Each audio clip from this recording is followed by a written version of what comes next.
नमस्कार, आप देख रहे हैं राज प्रथम। मैं हूं आपके साथ वैष्णवी झा और राजस्थान के इस खास बुलेटिन में आपका बहुत स्वागत है। बुलेटिन की शुरुआत करने से पहले नजर डालेंगे हेडलाइंस पर।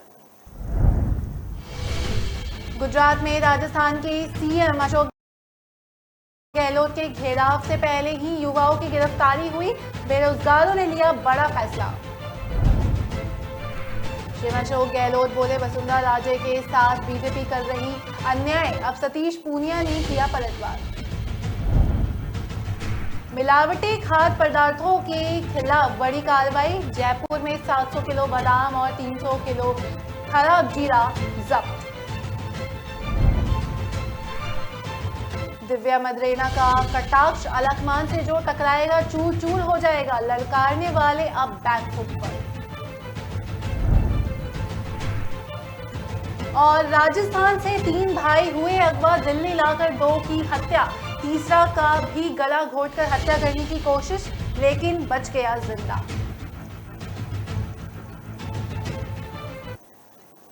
खबरें जानेंगे विस्तार से। राजस्थान बेरोजगार एकीकृत महासंघ के बैनर वाले राजस्थान के युवा अपनी मांगों को लेकर गुजरात में सड़कों पर प्रदर्शन कर रहे हैं।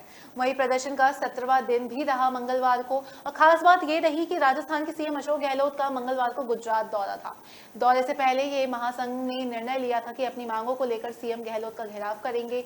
पहले से ही अनाउंसमेंट करने के कारण एकीकृत महासंघ के प्रदेशाध्यक्ष उपेंद्र यादव सहित 4 युवाओं को सोमवार को गिरफ्तार करके जेल भेज दिया जा चुका है। वहीं मंगलवार को कुछ युवा सीएम अशोक गहलोत के वाहन तक पहुंचे थे और कुछ को पहले ही पुलिस द्वारा गिरफ्तार कर लिया गया था। इसी बीच युवाओं ने एक बड़ा निर्णय लिया कि राजस्थान सरकार हमारी वाजिब मांगों को नहीं मान रही है, इसलिए इसको लेकर दिवाली भी गुजरात में ही मनाई जाएगी। एकीकृत महासंघ के प्रदेशाध्यक्ष उपेंद्र यादव ने बताया कि बेरोजगार युवाओं की जो मांगे हैं वह खुद को ही नहीं बल्कि सीएम अशोक गहलोत द्वारा बजट में की गई घोषणा की मांगे हैं।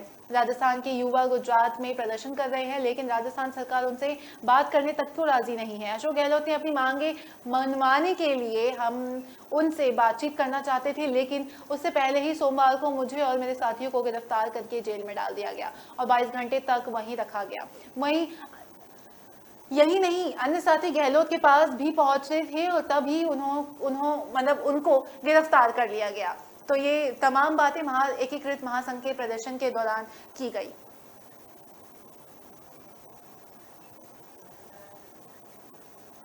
बीजेपी के प्रदेशाध्यक्ष सतीश पूनिया ने मंगलवार को मुख्यमंत्री अशोक गहलोत के द्वारा वसुंधरा राजे पर की गई टिप्पणी पर पलटवार किया। उन्होंने कहा कि गहलोत अपने पैरों के पास जलती आग तो देख नहीं पाते, तो वो दूर पहाड़ पर जलती हुई आग उनको दिख जाती है। मुख्यमंत्री अशोक गहलोत ने सोमवार को पूर्व मुख्यमंत्री और बीजेपी नेता वसुंधरा राजे के बारे में कहा था कि उनके साथ बीजेपी जो कर रही है वो सभी आपके सामने है। प्रदेश कांग्रेस मुख्यालय में सोमवार को संवाददाताओं से बातचीत करने के दौरान राजस्थान के सीएम ने कहा कि राजस्थान के बेरोजगारी के बयान संबंधी राजे के बयान पर गहलोत ने कहा था कि देखिए, वसुंधरा राजे जी की जो स्थिति बनाई है बीजेपी ने, इसलिए नहीं कि वो उनका फर्ज बनता है, इसलिए बनाई है कि वो कुछ बातें ऐसे बोली जिससे कि वापस से जो सर्कुलेशन में आ सके, और वह स्वाभाविक भी है। गहलोत ने कहा था कि मैं उनका बुरा नहीं मानता हूं, क्योंकि बीजेपी उनके साथ जो कर रही है वो अन्याय कर रही है,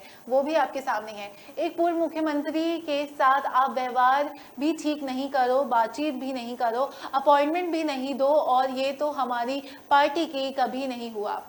मुख्यमंत्री ने कहा कि हम भी पूर्व मुख्यमंत्री रहे हैं, हमें पार्टी के अंदर पूरा सम्मान मिला है। हमें पूर्व मुख्यमंत्री होते हुए भी गुजरात का इंचार्ज बनाया गया, एआईसीसी का मुख्य महामंत्री भी बनाया गया, एआईसीसी का संगठन महामंत्री बनाया गया। तो क्या पद से हटने के बाद में आप इस प्रकार से आप व्यवहार करोगे तो फिर वो क्या करेंगी? वो भी तो कुछ करेंगी। पूनिया ने देसी कहावत में के जरिए गहलोत को कहा कि डूंगर की बलती देखे, पंगा की बलती कोनी देखे।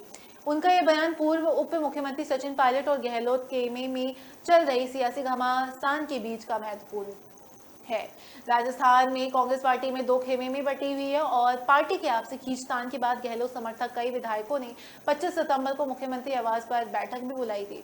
विधायक दल की बैठक का बहिष्कार कर समांतर बैठक भी की थी और इस दौरान मुख्यमंत्री आवास पर बुलाई गई विधायक दल की बैठक गहलोत के राष्ट्रीय अध्यक्ष पद के लिए नामांकन दाखिल करने के लिए उनका उत्तराधिकारी चुनने के लिए था। पार्टी लाइन के अनुसार एक व्यक्ति एक पद का नियम है।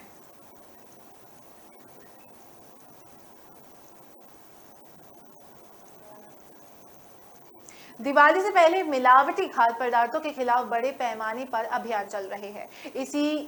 इसी को देखते हुए कई जगह पर मिलावटी खाद्य पदार्थ भी जब्त किए गए। राजस्थान पुलिस की सीआईडी क्राइम ब्रांच और खाद्य सुरक्षा विभाग की टीम ने जयपुर के करनी विहार थाना क्षेत्र में स्थानीय पुलिस के सहयोग से श्याम बालाजी ट्रेडर्स के यहां छापामारी कर भारी मात्रा में खराब और मिलावटी सूखा मेवा और मसाले जब्त कर फार्म से अन्य मसाले और मेवे के सैंपल लिए गए। एडीजी डॉक्टर रवि प्रकाश मेहराना ने बताया कि दिवाली के त्योहार पर खाद्य पदार्थों में मिलावट के विरुद्ध कार्रवाई के लिए खाद्य सुरक्षा विभाग के साथ सीआईडी क्राइम ब्रांच की टीमें भी एक्टिव हो गई है। सीआईडी की टीमें भी भारी मात्रा में 5 दिनों से ये दूसरी बड़ी कार्रवाई की गई है और मुखबिर से मिली सूचना पर क्राइम ब्रांच ने डीएसपी पुष्पेंद्र सिंह राठौर और सुपरविजन और इंस्पेक्टर रमन सिंह नथावत के नेतृत्व में हेड कांस्टेबल शंकर दयाल शर्मा और महेंद्र और कांस्टेबल करनी सिंह और बंसीलाल की टीम को शाम करनी बिहार क्षेत्र में भेजा गया था और एडीजी महरदा ने बताया कि खाद्य सुरक्षा अधिकारी देवेंद्र सिंह राणावत और असीम टीम को बुला कर स्थानीय थाना पुलिस की सहायता से स्थान श्याम बालाजी ट्रेडर्स नाम की फार्म पर छापा मारा गया। जांच के दौरान मौके पर भारी मात्रा में अनुपयोगी और मिलावटी मसाले और सूखे मेवे पाए गए। मौके से खाद्य सुरक्षा टीम ने 700 किलो बादाम और 300 किलो अनुपयोगी जीरा भी बरामद किए, जबकि 2500 किलो बादाम और 750 किलो जीरा, 2000 किलो लौंग और 1500 किलो सफेद मिर्च के सैंपल लिए गए। इस कार्रवाई में हेड कांस्टेबल शंकर दयाल शर्मा और महेंद्र कांस्टेबल वंशी लाल और तकनीकी भूमिका में सोहन देव यादव की अहम भूमिका इस दौरान रही। राजस्थान कांग्रेस में अभी सब कुछ ठीक नहीं चल रहा है। अलकमान के खिलाफ इस्तीफे की बगावत के बाद कांग्रेस पार्टी के विधायक ने अपने ही पार्टी के विरुद्ध मोर्चा खोल दिया है और मेखर होकर अपनी ही पार्टी के नेताओं को घेरने में जुट गए हैं। इसमें एक नया नाम औसिया विधायक दिव्या मंदरेना का भी है, जो लगातार अपनी ही सरकार और पार्टी को कटघरे में खड़े कर रही है और लगातार सोशल मीडिया के जरिए भी सवाल खड़े कर रही है। पिछले दिनों राजस्थान कांग्रेस ने राष्ट्रीय अध्यक्ष चुनाव से पहले राजस्थान के विधायकों ने सचिन पायलट को मुख्यमंत्री नहीं बनने दिया जाए इसलिए इस्तीफा दिया गया था। अलकमान और पार्टी के अनुशासन के तोड़ने के सभी पर आरोप लगे और ये बगावत दिव्या मंदरेना को इतना नागवार गुजर रहा है कि अपनी ही पार्टी और नेताओं पर लगातार हमले बोल रही है। राजस्थान की राजनीति के दबंग जाट नेता परशुराम मंदरेना की पोती अब अपने अलकमान और पार्टी के अनुशासन तोड़ने वालों के खिलाफ मुखर हो चुकी है। वहीं औसिया विधायक दिव्या मंदरेना के फिर ट्विटर पर अपनी पार्टी और सरकार के विरुद्ध बम फोड़ दिए हैं और अपनी ट्वीट में उन्होंने लिखा कि अपने हित के लिए पार्टी बदलना अवसरवाद की श्रेणी में आता है, तो अपने हित के लिए इस्तीफा नौटंकी से दबाव की राजनीति करना भी अवसरवाद की समांतर श्रेणी में ही आता है। औसिया विधायक दिव्या मंदरेना ने आज विधायक के उपनेता प्रतिपक्ष राजेंद्र राठौर की बात दोहराते हुए एक ट्वीट में लिखा कि उपनेता प्रतिपक्ष मेरी बात को दोहराते हुए कि उन्होंने अलकमान को ललकारा वह आज बैकफुट पर है। त्याग पत्र पर देना भारी गलती थी, इस बात को सार्वजनिक रूप से स्वीकार करें। इतिहास गवाह है, अलकमान से जो टकराएगा चूर चूर हो जाएगा। तो ये तमाम बातें दिव्या मंदरेना ने अपनी ट्वीट के जरिए कहा।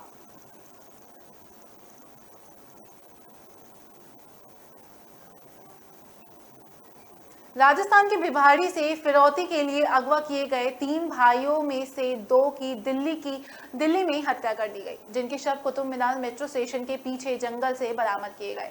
मृतकों का नाम अमन और विपिन और उनका छोटा भाई शिवम जो कि अभी जीवित है। हालांकि उसका भी गला घोटकर हत्या करने का प्रयास किया जा रहा था, लेकिन शिवा के बेहोश हो जाने पर हत्यारों ने उसे मरा हुआ समझकर छोड़ दिया। इससे मामले में भिवाड़ी क्राइम ब्रांच ने 2 आरोपी महावीर और मांझा सिंह को गिरफ्तार किया है। दोनों से हुई पूछताछ के बाद ही इस दोहरे हत्याकांड का खुलासा हुआ है, जिसके बाद भिवाड़ी पुलिस ने दिल्ली के महरौली थाना पुलिस से संपर्क साधा और मंगलवार सुबह कुतुब मीनार मेट्रो स्टेशन के पीछे जंगल से दोनों बच्चों के शवों को बरामद किया। वहीं पुलिस के मुताबिक भिवाड़ी से सतलेखा गांव के मुकुट लेम्बर कॉलोनी है, जहां ज्ञान सिंह अपनी पत्नी उर्मिला और 3 बेटों अमन, विपिन और शिवा के साथ रहते थे। ज्ञान सिंह और उनकी मां उर्मिला दोनों ही रेहड़ी पर अलग अलग सामान बेचते हैं। 15 अक्टूबर की सुबह उनके तीनों बेटे अपनी मां के पास जाने के लिए घर से निकले थे, लेकिन मां के पास नहीं पहुंच पाए। काफी देर तक कोई खैर खबर न मिलने पर पीड़ित परिजनों ने भिवाड़ी के UIT फेज 3 थाना पुलिस के मामले की सूचना दी और पुलिस ने किडनैपिंग का केस दर्ज किया।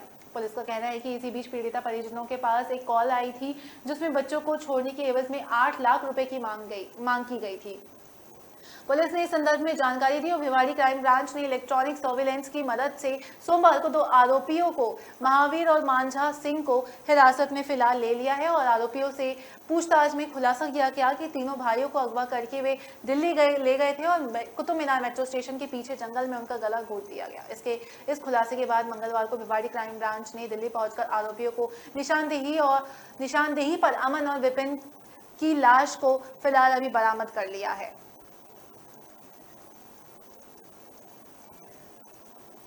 रुकेंगे छोटे से ब्रेक के लिए, आप बने रहिए राज प्रथम के साथ।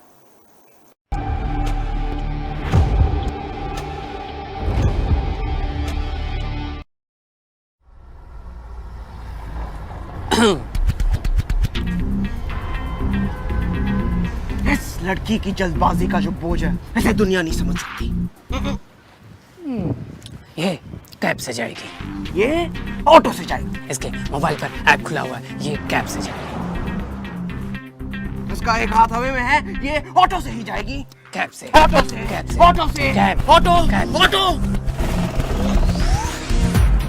या खुदा, ये तो रैपिडो से जाएगी। रैपिडो से। Rapido, the smartest choice always. Safe भी, तेज भी। ऐप खोलो, बुक करो, खो Rapido।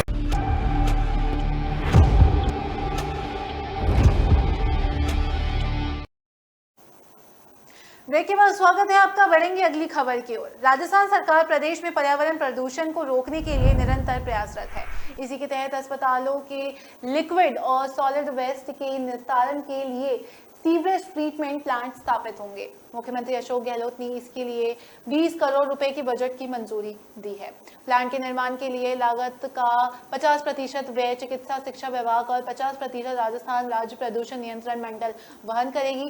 साथ ही आपको बता दें कि मुख्यमंत्री ने बजट में इसकी घोषणा भी की थी और सीएम अशोक गहलोत की स्वीकृति से प्रदेश के बड़े अस्पतालों में RUHS और साथ ही SMS अस्पताल, जनाना अस्पताल, महिला चिकित्सालय जयपुर, महात्मा गांधी अस्पताल जोधपुर और PVM अस्पताल बीकानेर और चिकित्सा महाविद्यालय कोटा से संबद्ध अस्पतालों में सीवरेज ट्रीटमेंट प्लांट स्थापित होंगे और अस्पतालों के लिक्विड और सॉलिड वेस्ट का निस्तारण किया जा सकेगा। मुख्यमंत्री अशोक गहलोत ने इसके लिए 20 करोड़ रुपए की बजट को मंजूरी दी है और प्लांट के निर्माण के लिए लागत 50% खर्चे चिकित्सा विभाग और 50% राजस्थान राज्य प्रदूषण नियंत्रण मंडल वहन भी करेगी। इस दौरान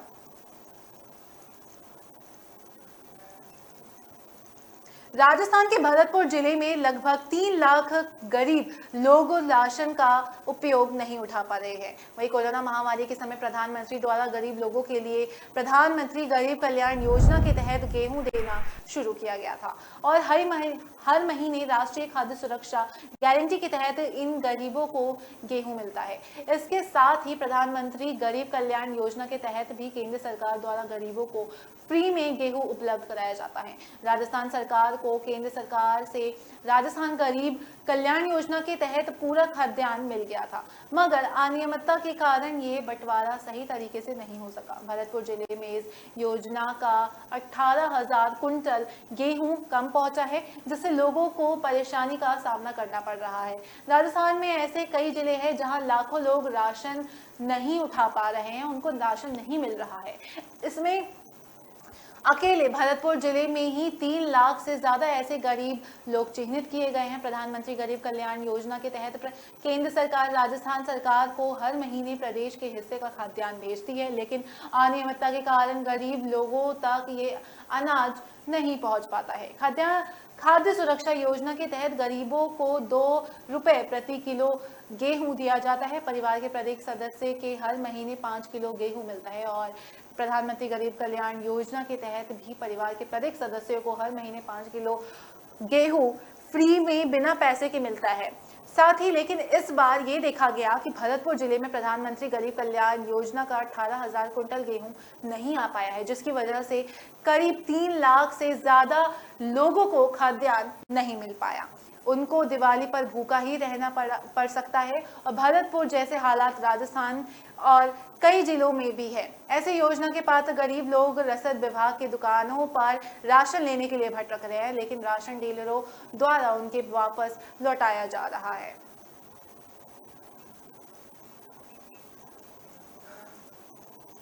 राजस्थान में बीजेपी विधायक दल ने मंगलवार को विधानसभा अध्यक्ष सीपी जोशी से मुलाकात कर कांग्रेस समर्थित 91 विधायकों को सामूहिक इस्तीफे नियमों के तहत स्वीकार करने की मांग की। बीजेपी ने कहा कि इस्तीफे देने के बाद भी मंत्री विधायक सरकारी बंगला, सरकारी गाड़ी और सरकारी सुरक्षा कर्मियों का इस्तेमाल कर रहे हैं, ये गलत है। इस पर स्पीकर जोशी ने आश्वासन दिया कि ऐसा फैसला करेंगे जो देश के इतिहास में उदाहरण होगा। बीजेपी विधायक दल ने नेता प्रतिपक्ष गुलाब चंद कटारिया और नेतृत्व में स्पीकर जोशी के आवास पर पहुंचकर उनसे मुलाकात की। इस दौरान प्रदेश अध्यक्ष सतीश पूनिया, उपनेता प्रतिपक्ष राजेंद्र राठौर, सचेतक जोगेश्वर गर्ग, विधायक वासुदेव देवनानी, अविनाश गहलोत, चंद्रकांता मेहवार, निर्मल कुमांत, अभिनीश महर्षि और मंजित धर्मपाल चौधरी, रूपाराम कन्हैया लाल समेत 12 विधायक मौजूद थे। विधानसभा अध्यक्ष को सौंपे हुए ज्ञापन में बीजेपी ने प्रदेश में सरकार समर्थित 91 विधानसभा सदस्यों के 25 सितंबर 2022 को दिए गए सामूहिक त्याग पत्र के बाद भी उनके संवैधानिक पद पर बने रहने का सवाल उठाते हुए संविधान के आर्टिकल 208 के तहत बने राजस्थान विधानसभा प्रक्रियाओं के नियम के तहत स्वेच्छा से दिए गए विधायकों को त्यागपत्र स्वीकार करने की मांग की है।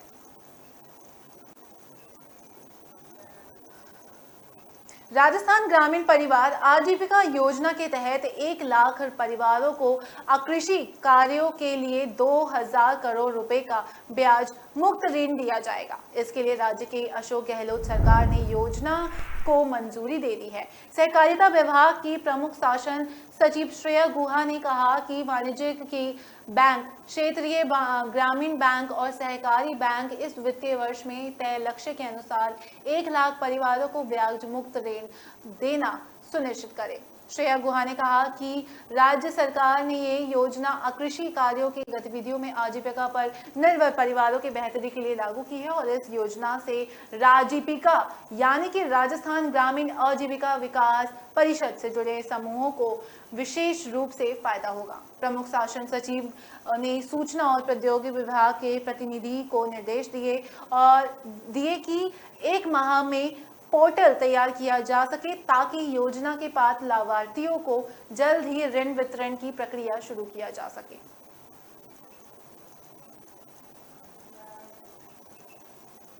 दिवाली को देखते हुए बाजार में रौनक आ जाती है, वहीं लोग जमकर खरीदारी भी कर रहे हैं और दीपावली पर सोने चांदी का ज्यादा व्यापार भी होता है। इसको देखते हुए जोधपुर में एक गैंग सोने चांदी के व्यापारियों के साथ लूट की वारदात को अंजाम देने की तैयारी कर रहे थे।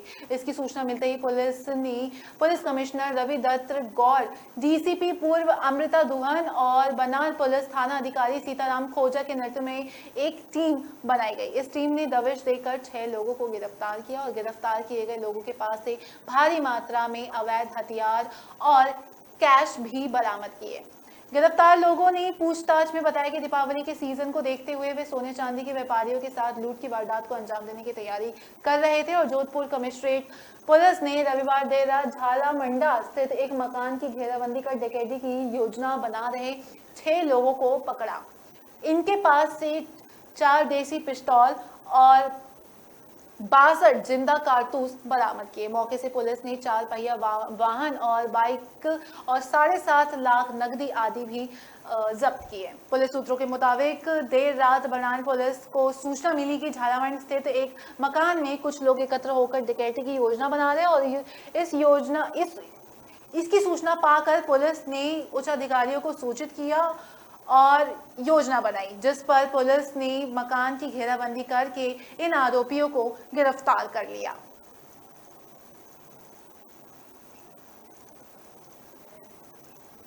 फिलहाल वक्त हो चला एक छोटे से ब्रेक का। आप बने रहिए राष्ट्र प्रथम के साथ।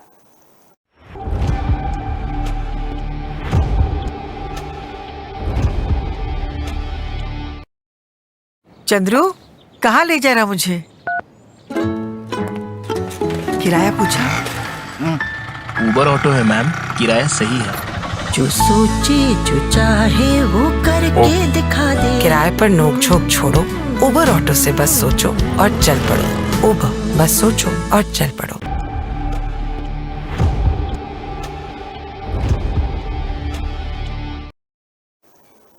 ब्रेक के बाद स्वागत है आपका। रुक करेंगे अगली खबर का।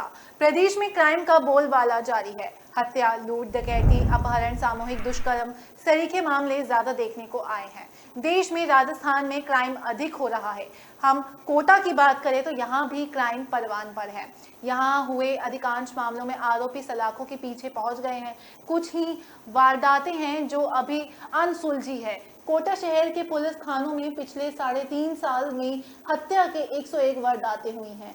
इसमें से करीब 45% मामलों को देखते हुए खून करने का आरोप रिश्तेदारों पर लगा है। कोटा में लोग अपने ही घरों में अपने ही रिश्तेदारों के बीच सुरक्षित नहीं है। बड़ी तादाद में ऐसे लोग हैं जिनकी बाहरी लोगों से दुश्मनी कम है और अपने और परिचितों को खतरा ज्यादा है। कोटा में पिछले 3.5 साल में हुई हत्या का ट्रेंड की बात की जाए तो यहाँ ये बता रही है कि अपने ने ही अपनों का खून बहा दिया। ऐसे में 45% मामले भी सामने आए हैं जिनमें हत्या करने वाले अपने परिजन या निकटवर्ती ही है। जनवरी 2019 में से लेकर जून 2022 तक शहर में हुई कुल हत्याओं में फीसदी हत्यारे परिचित ही निकले हैं। इसमें चाची, पत्नी और भाई भी यहाँ तक कि शामिल है।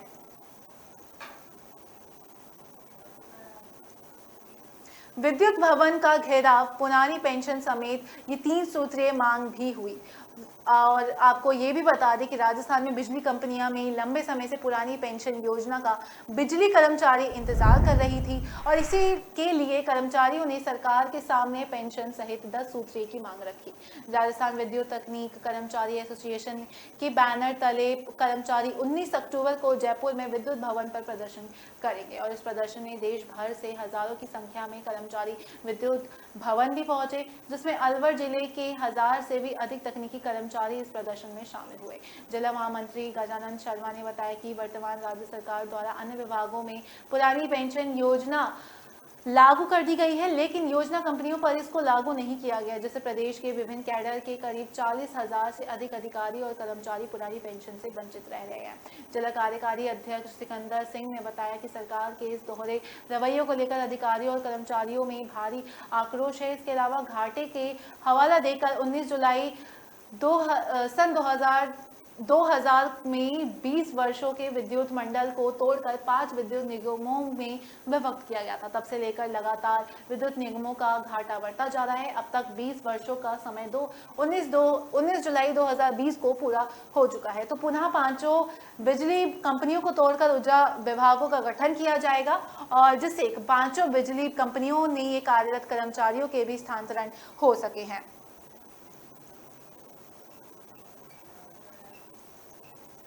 राजस्थान में बेरोजगारी के लिए दीपावली पर्व खुशियों की सौगात लेकर आया है। दीपावली पर्व से पहले मुख्यमंत्री अशोक गहलोत ने एक बड़ा ऐलान किया। सरकार 46 2500 पदों पर शिक्षक भर्ती करेगी। सीएम गहलोत ने लेवल 1, लेवल 2 और विशेष शिक्षा अध्यापकों के पद पर भर्ती प्रस्ताव को मंजूरी दी है। मुख्यमंत्री के इस ऐलान से शिक्षक भर्ती की तैयारी कर रहे युवाओं को राहत मिली है। मुख्यमंत्री अशोक गहलोत ने ट्वीट कर ये खुशखबरी साझा की है। उन्होंने बताया कि शिक्षा विभाग की आगामी शिक्षा भर्ती परीक्षा में 46,500 अध्यापकों की भर्ती के लिए स्वीकृति जारी की गई है, जिसमें लेवल 1 में 21,000 पद और लेवल 2 में 25,500 पद और इसमें विशेष शिक्षा अध्यापकों के लिए 4,500 पद भी शामिल होंगे। हालांकि सीएम ने अपनी घोषणा में ये नहीं बताया कि भर्ती प्रक्रिया कब से शुरू होगी। माना जा रहा है कि सरकार इसी वित्तीय वर्ष में शिक्षक भर्ती प्रक्रिया शुरू कर सकती है। आपको बता दें कि गहलोत सरकार ने बजट घोषणा में 1000 बेरोजगारों को रोजगार देने की बात भी कही थी और शिक्षक भर्ती का ऐलान उसी बजट घोषणा के तहत भी करना था, तो उन्होंने अपने इस बजट में इसका ऐलान भी किया था। राजस्थान के झीलों की नगरी उदयपुर में नगर निगम को तरफ से दीपावली मेलों का आयोजन किया जा रहा है। मेले में झूले सहित मनोरंजन के लिए कई व्यवस्था भी की गई है। इसके साथ ही हर दिन नगर निगम के मंच पर विभिन्न कार्यक्रम आयोजित किए जा रहे हैं। मंगलवार को इस मेले का चौथा दिन भी है और इस चौथे दिन विशेष आयोजन किया गया। इस रात पहली बार उदयपुर में दर्शकों को महाकाल की भस्म आरती देखने को मिला। यही नहीं, राम दरबार भी सजा और राधा कृष्ण की भक्तिमय प्रस्तुति भी हुई। इसको लेकर इस प्रस्तुति को देखकर ऐसा लगा कि मानो वृंदावन ही बैठे हुए हैं। वहीं इस मेले में बुधवार को रात में लाफ्टर नाइट का आयोजन भी होगा, जिसमें कई कवि भी शामिल होंगे। नगर निगम सांस्कृतिक समिति अध्यक्षा चंद्रकला बोलिया ने बताया कि कार्यक्रम की शुरुआत गणेश वृंदावन देवश्री गणेशा से की गई है। उसके बाद से उज्जैन महाकाल की भस्म आरती ने पूरे माहौल को शिवमय बना दिया। राम दरबार, महाकाली, राधा कृष्ण महाराज की प्रस्तुतियों ने एक और जहां मर्यादा पुरुषोत्तम श्री राम की जीवनी को जीवन में उतारने का संदेश दिया, वहीं दूसरी ओर महाकाली महिषासुर मर्दानी के रूप में प्रस्तुत को देखकर उपस्थित ही दर्शकों को नारी में विराजमान शक्ति का आभास करने को मजबूर किया। भगवान के प्रेम अवतार राधा कृष्ण का महाराज ने पूरे मेले को एक प्रेममय वातावरण में तब्दील कर दिया। कार्यक्रम में कलाकारों द्वारा श्री कृष्ण और राधा रानी की लीलाओं को जीवंत महाराज रूप में को प्रस्तुत करके सभी को अचंभित कर दिया। यही नहीं, कार्यक्रम के अंत में सुदामा रास की प्रस्तुति भी की गई, जिसमें कृष्ण सुदामा की मित्रता के बारे में प्रस्तुति दी गई। ये प्रस्तुति दिल्ली के मनोज रिया ग्रुप के द्वारा की गई थी, जो पिछले 23 सालों से लगातार पूरे भारत में भगवान श्री कृष्ण, मर्यादा पुरुषोत्तम श्री राम और भगवान शिव शंकर की लीलाओं को प्रस्तुति दे रहे हैं। इसमें 25 कलाकारों का एक समूह है जो अलग अलग प्रतिभाओं में विशेष परंपरागत हासिल किए हुए हैं। तो ये मेले का आयोजन किया गया, जो कि पूरा मेला नगर निगम की तरफ से आयोजित किया गया था।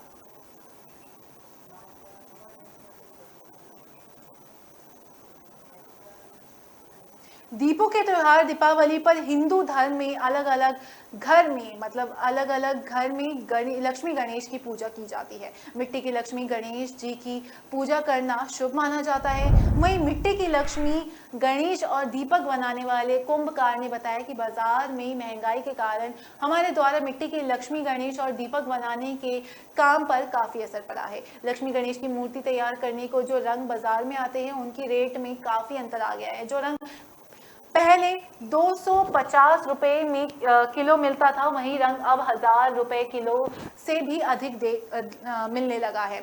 बात करें मिट्टी की दिए की, तो दीपक में डालने वाले सरसों का तेल भी, रुई की बाती भी महंगी होती हुई दिख रही है। इस दिवाली पर जगमग रोशनी भी महंगाई के कारण फीकी पड़ती हुई जा रही है। इस दिवाली पर घर घर में मिट्टी के दियों में सरसों के तेल और रुई की बाती से जगमग रोशनी हुआ करती थी, लेकिन वह रोशनी धीरे धीरे खत्म होने की कगार पर है।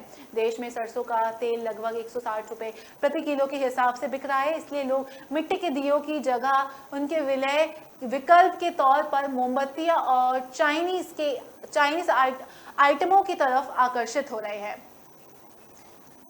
तो कुंभकार के चेहरे पर साफ तौर पर उदासी नजर आई। फिलहाल वक्त हो चला है एक छोटे से ब्रेक का। ब्रेक के बाद जल्द हाजिर होंगे।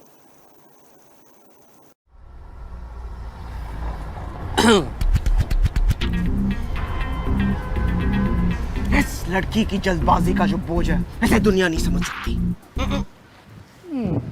ये कैब से जाएगी। ये ऑटो से जाएगी। इसके मोबाइल पर ऐप खुला हुआ है, ये कैब से जाएगी। उसका एक हाथ हवा में है, ये ऑटो से ही जाएगी। कैब से, ऑटो से, कैब से, ऑटो से, कैब, ऑटो, कैब। ऑटो। या खुदा, ये तो रैपिडो से जाएगी।